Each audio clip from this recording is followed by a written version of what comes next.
What is what is up, everybody? Now we're officially live on both ends. We are live. Welcome back to another episode of the Guys of Texas. We're live on YouTube, Twitch, and now officially on TikTok. Thank you Let's go. guys for joining us. We're back from a fantastic trip in Georgia. Before we talk about all that, I want to talk about our sponsor. Make sure if you haven't done so yet, make sure you go to laststandhats.com. Use promo code The Guys for 20% off. We've got the Jax hat. They've got all kinds of different hats on there. So make sure you go to laststandhats.com. Use promo code The Guys for 20% off. Mark coming in with a sub on Twitch. Thank you, buddy, for subscribing. TikTok, what's up? This is going to be a little chaotic, so bear with us. First time we've ever done this on both sides. So thank you guys for joining us. We appreciate it. Seth is dealing with an issue outside of the stream, so he will not be here today. So right now you're just going to deal with Jonathan and myself. So what's up, man? How you doing? Doing good, man. It's been kind of a long week. I wish we could have gotten on earlier and kind of recapped the Georgia game, but obviously flying back Sunday, then getting back to work on Monday, it's just been an absolute blur of a week. So glad we finally got a chance to get back on here so we can kind of recap some of the Georgia game and then kind of roll into looking into the Arkansas game. Yeah, Sunday was our travel day. We expected Monday, and then with work and everything else, all kinds of chaos going on, we just hadn't had a chance to be able to get on here. But we're here now, so let's talk a little bit about Georgia and our trip. I will start by saying I still 100% will go back to Athens. That was the greatest time I have had in a long time at a football game, especially at a away game. I mean, basically since Alabama. I know Georgia fans don't want to hear that, but Alabama, we had a blast with them too. But overall, that experience was fantastic. Yeah, man, that was top tier. Like when we went to Tuscaloosa, that was an amazing experience. And I was like, man, I don't know if there's really anything that could top this. And then we go into Athens, and it's like, holy crap, man! It's such a cool town. The fans, man, I think maybe that's what caught me off guard the most, just because I kind of felt like Bama fans. I knew what we were going to come into with it with their fans. Georgia fans, I kind of thought they were going to be a little more hostile with us, not as welcoming, but it was like, I mean, as soon as we stepped out, it was, hey, welcome to Athens. Hey, welcome to Athens. Glad you guys are here. Glad you guys are here. Come over, to our tailgate. It was just one thing after another. I can't say enough about the fans. It was like a super, super fun experience. Yeah, so we fly into Georgia, Atlanta. The lady at the rental car place, I mean, just immediate. She's wearing George Bulldog shirt. And the first thing she says was, well, you guys have taken all of our vehicles. I guess you Texas fans travel, which we did. And then she said, if I would have known we were playing you guys, I wouldn't have worn this shirt today. I guess she just didn't want to stir up problems. But at the end of the day, we didn't care. She was great. Even so, it started off right at the rental car place. Then we drove to Athens first. We stayed in Commerce, just north of Athens. But we drove to Athens. We got into Athens. We landed in Atlanta like 9. Didn't get in the rental car till 10. So it was like 11:30 by the time we got to Athens, downtown Athens. So there's a bar district, basically, an old, not old town, but like it's renovated for sure. But it's just kind of it's a college feel. It was a great experience. We just started walking up and down the bars, and that's when the BART started coming in. All the college kids see the burnt orange running around everywhere and just barks immediately. Now, Georgia fans, well, you specifically, the college kids, are going to have to work on the bark. We talked about this in the last one, but the first couple ones were Chihuahuas, Shih Tzus, had a wiener dog in there. So if you're going to bark at people, you need to get the ferocious bark going. A&M has their yell leading practice where their little milkmen do their little cheers. You guys are going to have some sort of bark practice at some point. You go to a local dog shelter, listen to the dogs, speak to them. It's the only way we're going to get better here, okay? We're only here to make the experience better. You're going to have to work on the barks. That's my only thing. But other than that, everything was great. We had a great time with it. We saw the guys in the tuxedos walking around. I guess it was the Letterman. It was the Letterman fraternity. I may be saying that wrong, but they were all running around there. I guess they were all maybe it was Gridiron. I think Gridiron. I think it was. Yeah, it was like the Gridiron, some sort of like legacy where all these guys get together where they used to play football for Georgia. So we got to talk to them. We walked into one bar. I don't remember the name of it, but we were like, okay, that's like a bar where like it's not full of college kids. We walk in there. We meet old Nick. Nick first gave us some hell. For sure. And he realized very quickly we were cool. So we bantered back and forth a little bit. Nick says, you tell anybody on the street, they give you a problem, you tell them Nick said, you need to knock it off. I was like, I don't know how far that's going to go, Nick. I mean, there can't be that many Nicks, but for sure there's a few. And I mean, maybe Nick was just like this big guy, but ended up, he kissed me on the cheek at the bar. So that was a wild move. So yes, that was our first Athens experience. We started going down. We got some film footage. I'm working on putting all that together from walking up and down before the night before. So we're going to get a full montage video together and show the full experience of them. I do see To The House Sports and TikTok. What's up, buddy? How you doing, man? Bro, November 28th isn't going to be good for them Aggies. Look at one game at a time here. One game at a time. We'll talk a little bit later about the game coming up, but one game at a time. One game at a time. How are you guys doing? Bray, what's up? How are you guys doing? We appreciate you guys on the TikTok side. We appreciate you guys on the YouTube and Twitch side. This is the first time we've done this full dynamic here, so bear with us. If I miss something in one of the chats, I apologize. We're still working out the kinks. We'll get there. But let's go to, so we drove up Commerce, wake up the next morning, and Jono, where did we go for that morning before we go to Athens? We did our normal ritual on away games and hit the Waffle House across the street and jumped in there and immediately was told that we didn't belong there and we couldn't eat there by Kyle, the main cook. Obviously, he was joking with a very straight face. But the entire time we were eating, obviously everybody has been to Waffle House, but you're obviously right there in the kitchen. We were sitting at the bar, so we were right there, and he was just talking back and forth the entire time with us, just about anything and everything, Georgia and how Texas was going to lose this game, and it was a fun experience to start off the morning for sure. Yeah. Immediately I recognized when he started talking trash, said, you guys got to go. Immediately I recognized, okay, this is a cook. And apparently he was the main cook behind here. So we kept it level-headed until he brought the food. Jono ordered the breakfast sandwich, which has a very iconic name to that breakfast sandwich. So when the cook brought it over, he said, I have a melt. I said, interesting enough that you decided to leave the Texas melt portion out of that name. And he just looked at me and was like, yeah, you kind of got me there. And then tried to like say, oh, I got a loser's melt for the next door. I was like, no, you can't use the joke after it's been used. No, sir. You can't turn it around on us. He talked a lot about OU fans. Yeah, he did. Yeah. So, Braden, I'm watching you on stream right now. What's up, man? How you doing? But yeah, I talked to, it just talked a lot of trash. The old lady that was our waitress, Bo, she's like, don't pay him any mind. You'll be just fine. I was like, look, if this is the worst we get, this will be just fine. So we go downtown back to Athens.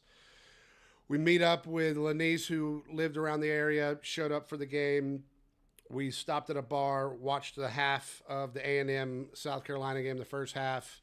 So yeah, we did that.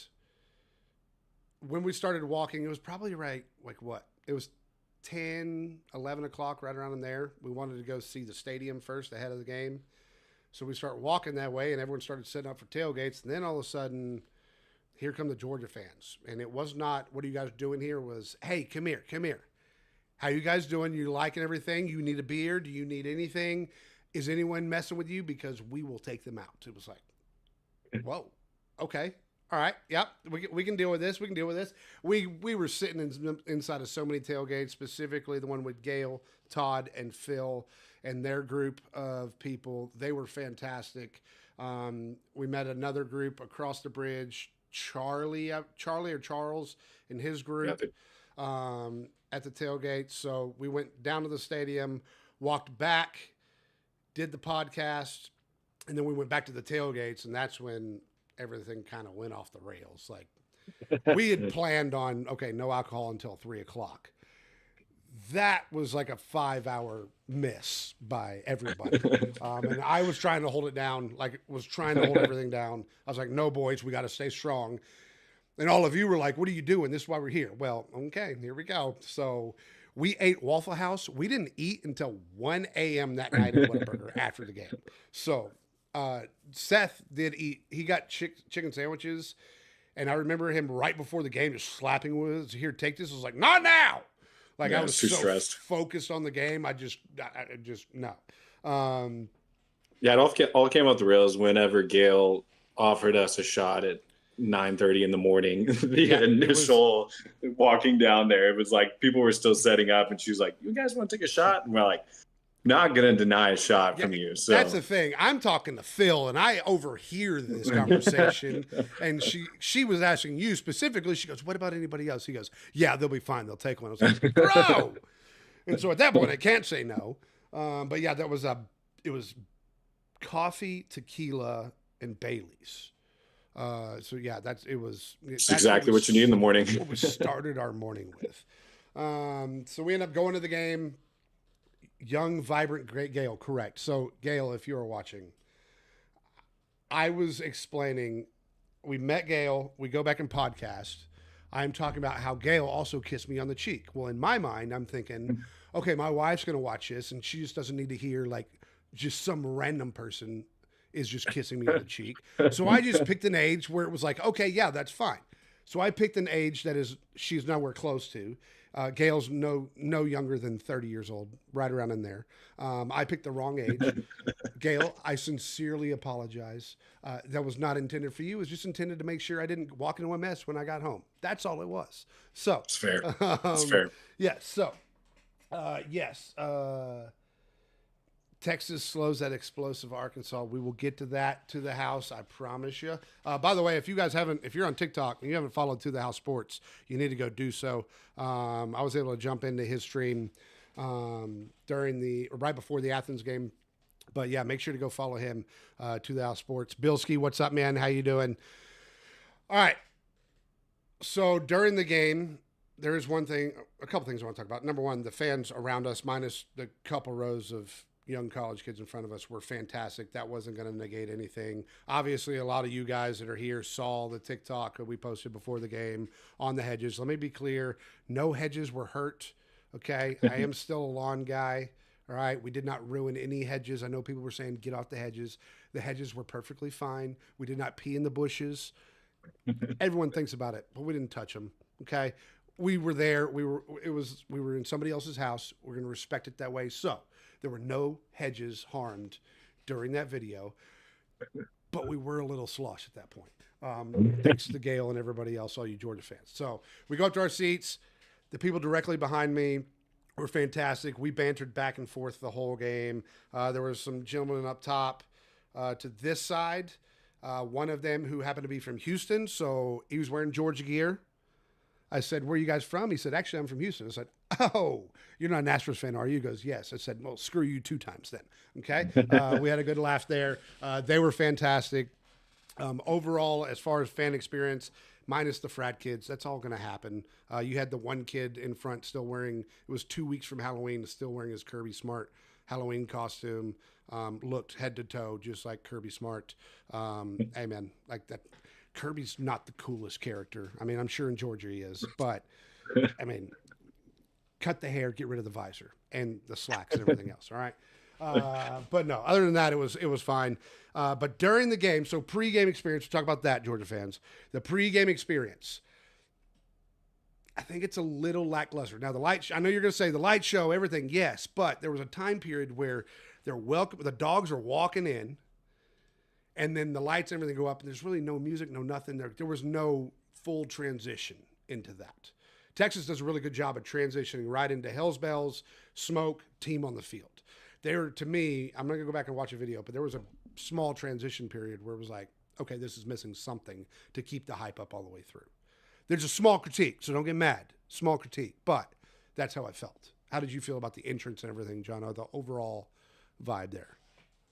Yeah, I mean, getting going, the fact that you're able to even get down there by the hedges is just a super badass experience. Getting a chance to walk around down there before the game. As far as the stadium atmosphere, I mean, it was absolutely rocking. It was a loud stadium. I would have liked to have seen, another small critique here, but I would like to have seen a little bit more during the timeouts. I think DKR does do a good job during the timeouts, whether it's, we're honoring this veteran or this is the Longhorns in the NFL, whatever it may be. They do little things during the timeouts to kind of keep the fans engaged. Or, maybe even the band playing something too, but it seemed like it was kind of a lull during the timeouts that I was kind of like, okay, I'm sitting here watching the TV guy with the clock up right now because I'm ready to get going again. So I would say that would be my like critique of him, that it would be cool if it was a little bit more, interactive during those timeouts. But I mean, that's a small critique, but I mean, beautiful stadium. Yes. The crowd was in it the entire game. People around me were screaming. I was cracking up because I had a girl sitting next to me, and most of the time I'm loud at games. I have to apologize to people. Well, she actually apologized to me first about being loud. So I was like, dude, I told her, I was like, I don't know if I've ever met anybody who's been able to match my energy at a football game, but she was loud and barking. She was with her dad and then a couple other people next to me. I mean, they were screaming their lungs out. So that was fun to see because, that's our main critique about DKR. When you go to DKR, you're like, dude, people need to get up and scream. But that was not the case there. Everybody around us was rowdy and loud. So super, super cool experience. Yeah, I do want to see a couple. So this guy, Chased Out, says Tennessee or Florida. I don't know what the question is, but if I had to choose between the two of zero question, just saying Tennessee or Florida, I'm going to say Tennessee. If that answers your question. Also, I saw somebody that just said Kiffin to Texas. Desmond Howard, that you. We'll talk about that here in a minute also, okay? So give us a second there. All right. The last thing is that fourth quarter one. There was a time frame where whistle's dead, off the TV. They start the lights up, and then it stops for like 30 seconds. And I'm turning around to the guys behind me. I'm like, that was the show? That was it? It was like 10 seconds long. And then all of a sudden it kicks in. You got to use the full TV time out there.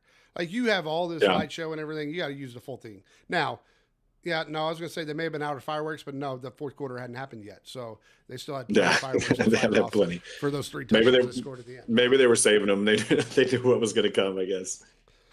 But yeah, overall experience, cool stadium, cool vibe overall. The fans really make it. I did enjoy my time. If I had to rank them, if you had to rank between, we're not doing that. No, we had a good time at Bama. We had a good time at Georgia. I'm not ranking anything. I was about to say, I think we need to hit a couple more of away games, and then maybe we can sit there with the ranking. But I will say, I didn't think anything was going to be able to touch Tuscaloosa, and Athens, Georgia matched it for sure. I would definitely say that. So, man, that fourth quarter though, it was a really fun game. It was I wouldn't know if I would say back and forth, but Texas was hanging around for the game. It felt like we had a shot to do something, and then, man, that fourth quarter, the wheels just absolutely fell off for us. Some blown coverages on defense. The big kicker is going to be Kirby. You knew Kirby was going to do something. It's just the way he is, dude. He's going to pull out something on you, and that's the frustrating thing, is because we knew it was coming, and he still surprised us with that onside kick. Maybe one of the best executed fake, or onside kicks, surprise onside kicks that you'll see. Watching it live, I was just sitting there with my mouth open, like, no way, they did not just pull that off that well. And I know we were like, it didn't go 10 yards, right? Yeah. It definitely went 10 yards. Oh man, that was insane. Then that fourth quarter was just painful. I mean, when Georgia has the ball for, I think it was almost 13 minutes of the 15 minutes in the fourth quarter. Yeah, defense is gassed. It was tough. It was a tough fourth quarter after it being a really fun, entertaining game for 3 quarters. Yeah, so I've seen a lot of people talk about this game over and over this week. I mean, there are a couple of takeaways from me. Number one, Georgia is not that perfect to have no penalties until the middle of the third quarter.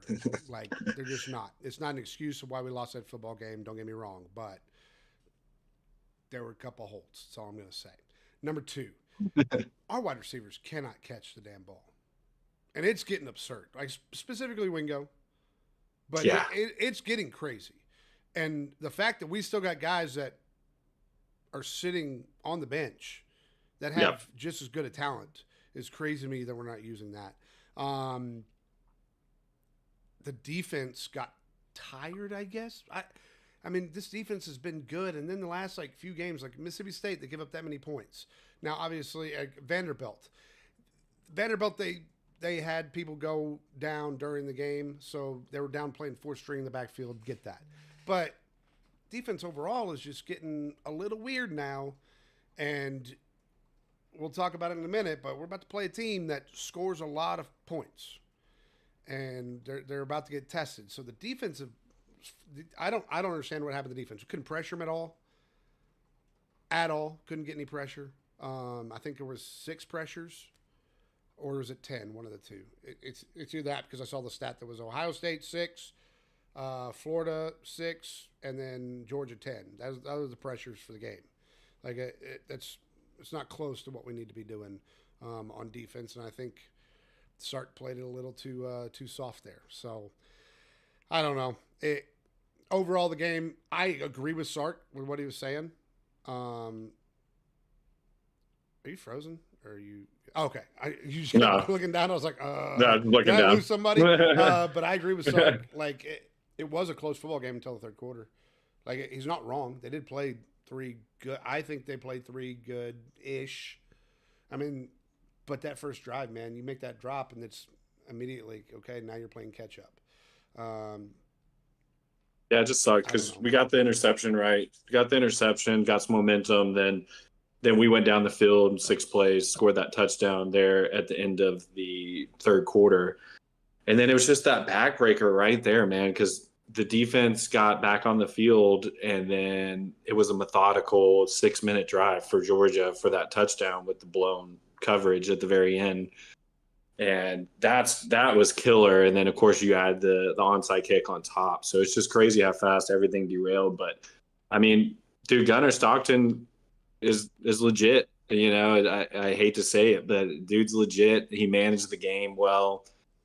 He looked accurate throughout the game. I mean, some of those throws he was making, I was like, hey, look, what are you going to do about that one? So on the flip side, I thought Arch did well, considering the drops, considering him getting pressured, considering us completely abandoning the run game after the initial drive, which I'm still scratching my head about.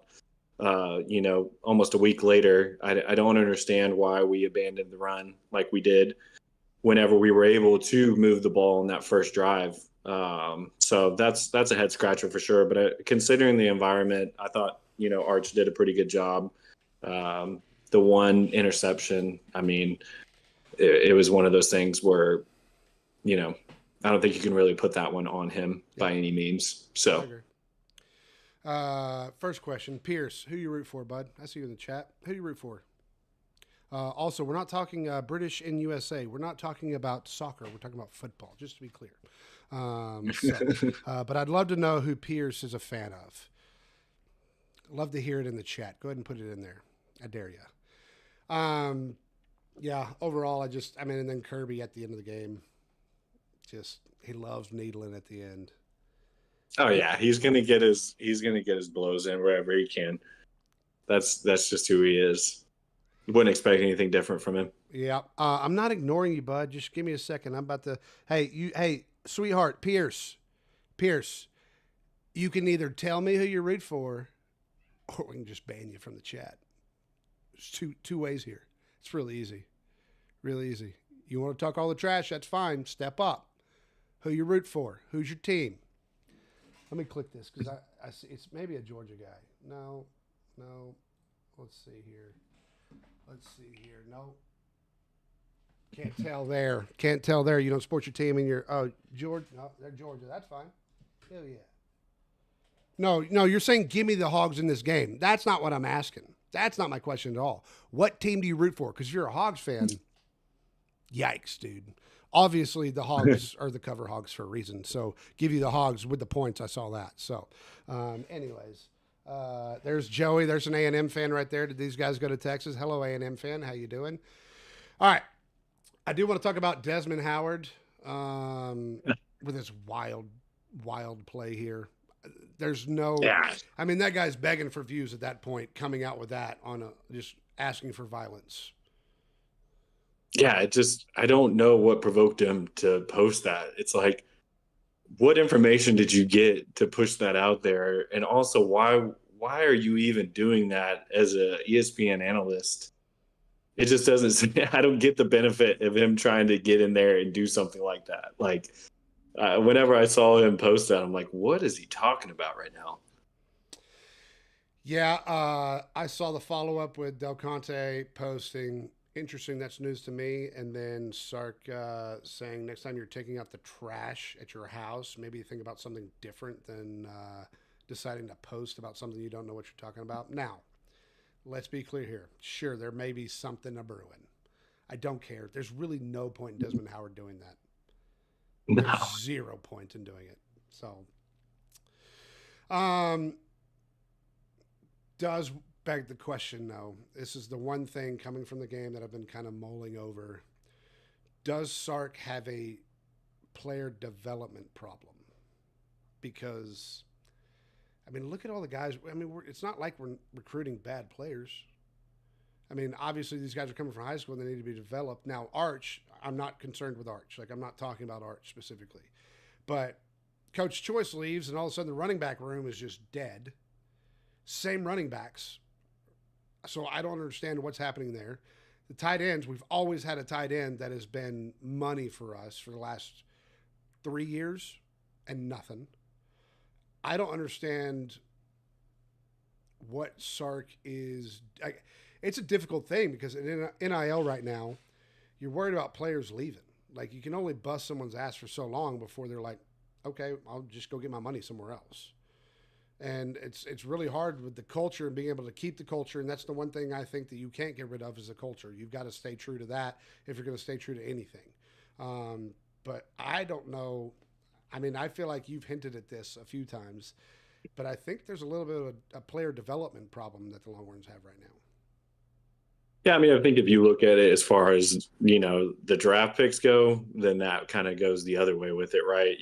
Texas, since Sark has taken over, has developed first round draft picks consistently. So there is some stats to kind of go opposite of that. But that being said, we're talking about this year alone. Yeah, I mean, I'm shocked that Lockett hasn't seen the field. I'm shocked that French hasn't seen the field. We're talking about guys, if they went to any other university, they would be getting looks. And that's a little concerning because these are 2 5-star guys that I'd love to see hit the field at this point. It's like, with the problems we've had in our wide receiver room with being consistent and drops, I'd love to see some of these young guys get a chance. But no, I mean, I totally get what you're saying. It's just been kind of a lackluster season as far as the offense goes. It's just we see the potential, we see the players that could be breakout guys, and it's just like we've never been able to catch any steam. We're going on here to the second to last game of the year, and we still haven't seen this offense play up to their potential by any means. So there's a lot of question marks that you have to look at. I mean, is it play calling? Is it player development? What's the main issue here? And it's kind of hard to put your finger on it, in my opinion. Yeah, I think it's only time will tell. But I want to stop just going, like, the automatic thing for Texas fans is go to the transfer portal, go to the transfer portal. Like, that's our automatic thing. Like, I mean, look at Gunnar Stockton. Like, they developed him. Like, he wasn't that good when he was there originally. Like, they developed him, and they did a really good job of it. So just kind of begged the question. Like that specifically was the kind of one thing I was thinking about is Stockton. Like they really put a lot of effort in him, and he's turned out really well. Now he's got a lot of weapons around him too, but Kirby can develop players. Now he told the entire world about it, but yeah, he can develop players. So yeah, for sure, and that's what we saw with Bama during their dynasty run. You know, guys that you wouldn't expect to be stepping up and being the leaders and the playmakers were consistently doing so. So yeah, I mean, this year has been frustrating because I still feel like we lack leadership on the offensive side of the ball for sure. You know, we still haven't seen somebody really step up outside Arch in that entire offense to kind of be that leader. And that's, it's disappointing, especially with the cast that is there. So, yeah. Let me get to some of this chat real quick. Grade A Davis, TJ saw you had a great visit to Athens. Yes, we did. It was fantastic. We appreciate you. I'm from Arkansas, and I'm a Horns fan. Yikes, oof. Good luck with that. They hate us around there. So appreciate you joining us. Pierce is just vomiting at the mouth with just random comments. Brad Spence has a couple highlight sacks. As a Longhorn, I think he comes in back up at Ant Hill. Yeah, I mean, Brad Spence has covered well. But, I mean, you need 2 wins to even look at a miracle to make the playoffs. You need Ant Hill in that game. Like, that's going to be a recipe for that. But look at Ohio State. No one cares about Ohio State. No one cares about the Big Ten around here, McKinley. No one cares. Y'all couldn't score a touchdown against a non-playoff team. Oh, yes, that is towards Pierce. Okay, I guess. I don't know. Yeah, go Dogs. All right, yep, see that. Hope you guys enjoyed our hospitality. We absolutely did, Gordon. We had an absolute blast. Ohio State destroyed Texas, says Pierce. 14-7 is a destroy. That makes no sense. You're a grade A moron. All right, and that's the last one that I'm going to respond to you. So enjoy the chat. But yeah, you guys said we don't know ball. Nobody knows ball, dude. No one actually knows it. Okay, so have yourself a good night. Appreciate you joining us. But there you go. Matt, what's up, man? Well said on the coaching and player development potential. They have a lot of growing pains to sort out. Thanks for holding it down in Georgia. Beat Arkansas, being A&M, hook 'em. Hey, you going to be at the game at Arkansas or A&M? We'd love to see you again, bud. All right, so let's get to the game at hand. Arkansas, number 2 and 7. But, boy, these guys can score some points. The over-under is 8.5, favored in Texas. Texas is favored 8.5. The over-under is 58.5. Arkansas in the FBS is 13th in total offense with a 470 total yards on average. They're 18th in rushing with 205 average a game, 25 in scoring offense, 34.1 points a game. And these are not just slouch teams that they're playing. I mean, if you look at their schedule that they're putting up points on, it is, let's see, Ole Miss, 35 points. Memphis, 31 points. Notre Dame, they struggled with 13 points. Tennessee, 31. Texas A&M, they scored 42. Auburn, 24. Mississippi State, 35. LSU, they put up 22. They lost by 1 point against LSU. I mean, these boys got an offense. They just don't have much of a defense. So I will say this is a rivalry game for them. It's not for Texas fans. Like, you don't necessarily think about it. But these boys want nothing more than to come away with a win. This will be their championship. Yeah, I was about to say, this is their bowl game. This is their bowl game for sure, with a chance to go on the road and try to beat Texas. Yeah, I mean, looking at it, dude, this might be the best 2-win team of all time. It's ridiculous looking at their stats and how close all of their games could have been. I mean, Arkansas could have easily flipped the script and been a 6-7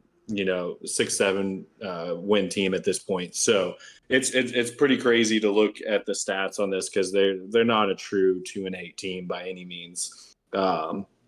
Obviously, Green, big kid back there, the senior, has put up great numbers. If you look at his numbers, he's put up great numbers. They have a Washington Jr., their main back, almost 1,000 yards on the season.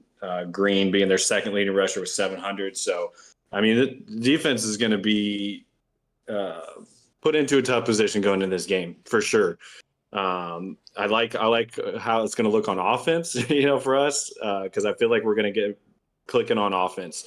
But the defense is going to have to show up in this game against this Arkansas offense. I mean, they have weapons everywhere. Yeah, they've got their as far as their the rushing yards, they have a Washington Jr. with 913 yards for 7 TDs. Omega Blake, 51 receptions for 678 yards, 4 TDs. And on their defensive side of the ball, they have Quincy Rhodes. It's going to be one to watch out for. He's got 39 tackles, 15 tackles for a loss with 8 sacks. That's their dog. So Quincy Rhodes is going to be a name we may hear, depending on what offensive line of Texas shows up. So it's the problem that I see here. I mean, Arkansas's got a 913-yard rusher. Texas is like, 450-yard leading rusher? Yeah. Like, I don't get it. Something we're gonna have to. Not even 375 for Wisner. It's everyone keeps saying you got to establish a run game. Well, that run game ain't there. So this is I mean, here's the problem: you're playing this game, and you're also wanting to look ahead to A&M. Well, you can't do that against this team. We have called them year over year the cover hogs for a reason. This game will be close. I don't care what it is. This game will be within the 8.5 points, I believe. I don't care what team they play. Like we bet against LSU, I basically bet it all year long because that's all Arkansas does for the last 4 or 5 years. Now they can't win them, but they can be close. So Texas is going to have to figure out the offensive side of the ball. Like it's going to have to happen. They're going to do the screens. You're going to see a lot more of that. I don't know about the deep ball anymore. I thought we were going to see a lot more of it in Georgia. We saw a couple of them, but Archie doesn't have time. That's the problem. So at this point, we keep saying the same thing over and over, expecting it to be there. These guys have all the talent in the world, and it's just not showing on the field. And it's crazy. Like, it just really is. So. Yeah, and then the one thing that we were able to hang our hat on for a while with the defense, now the defense has had some questionable games. So now we're going into it like, man, I don't really know what to expect out of this team. Like you're coming off of a tough game, right? An absolute tough game against Georgia.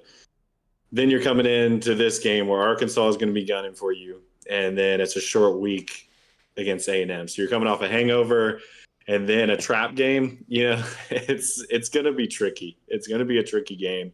Like you said, I fully expect it to be a close game throughout. I think it's going to be both offenses going at each other. It's going to be a fun game for sure.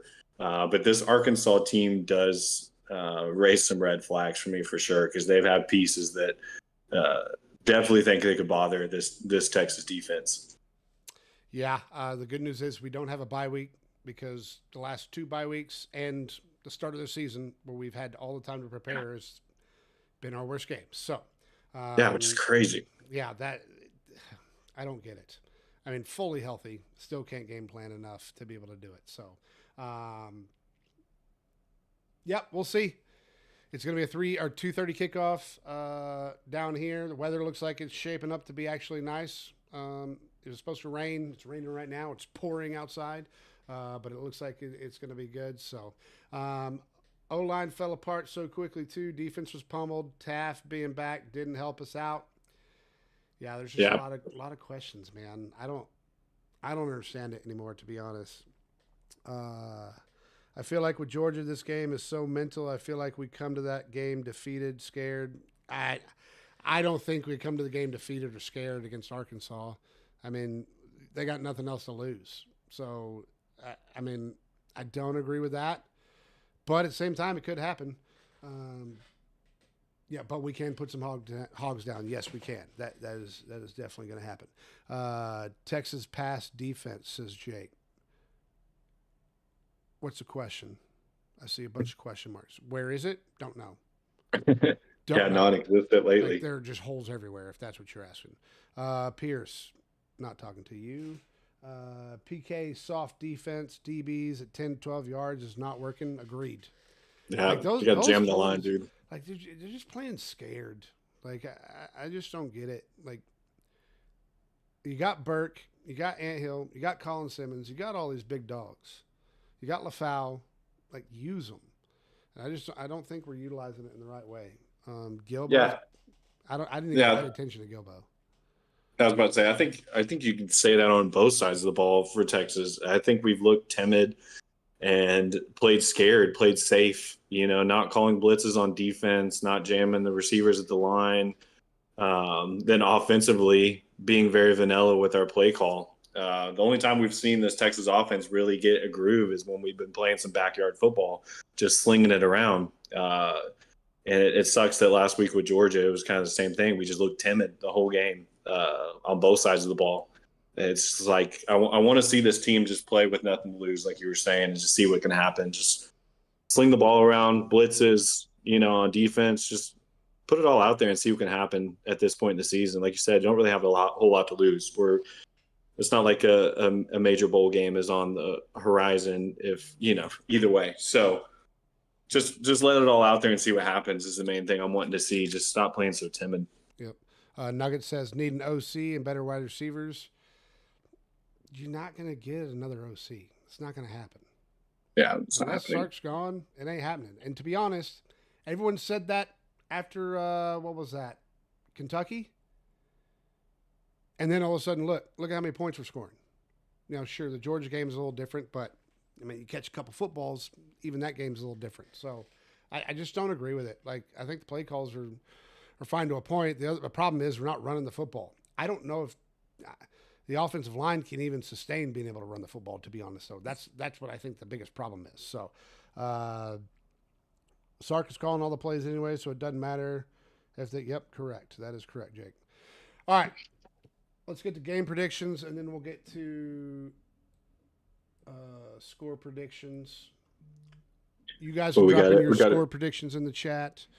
I'm about to say we got a question over there. Thoughts on making the playoffs? I know it's not a good time to ask, but so yeah, go ahead. Yeah, I was about to say no, it's not happening.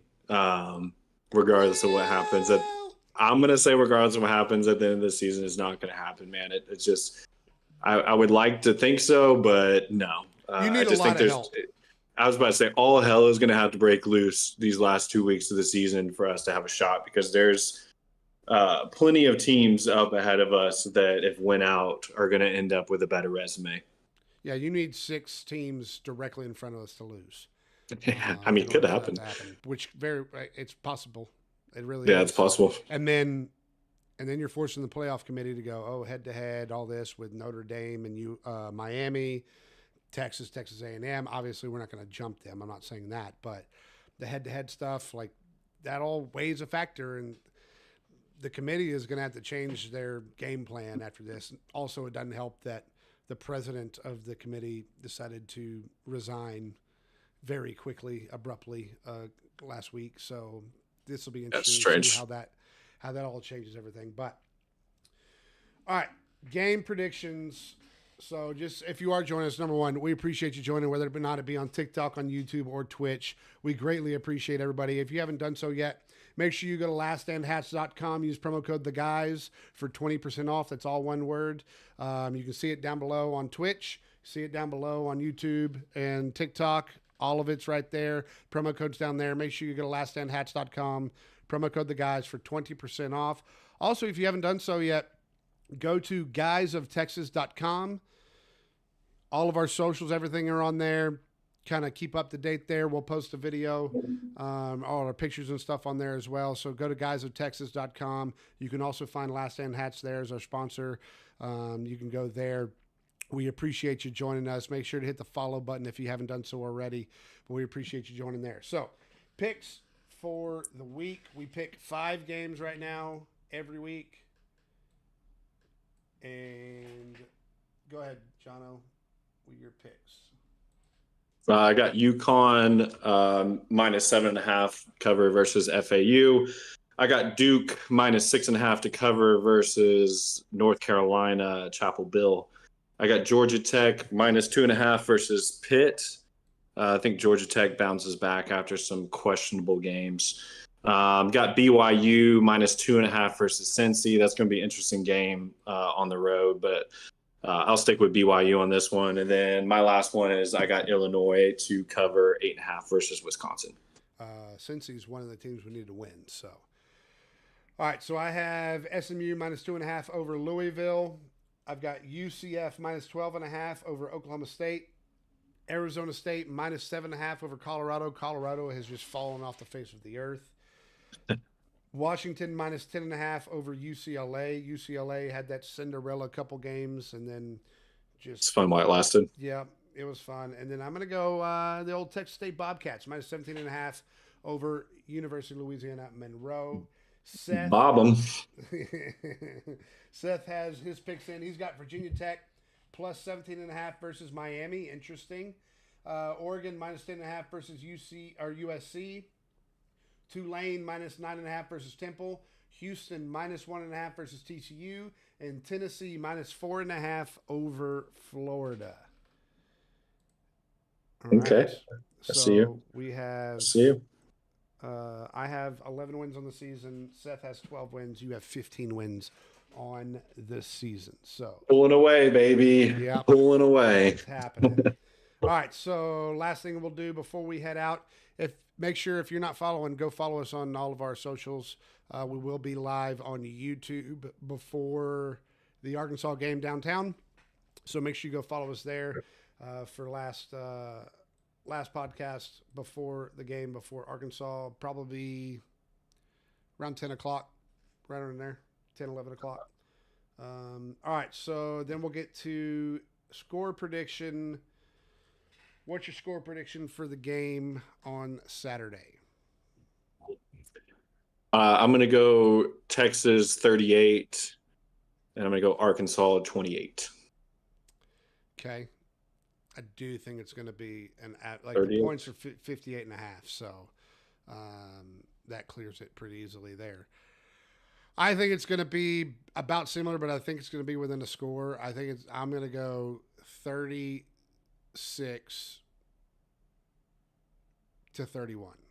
36-31. Oddball score.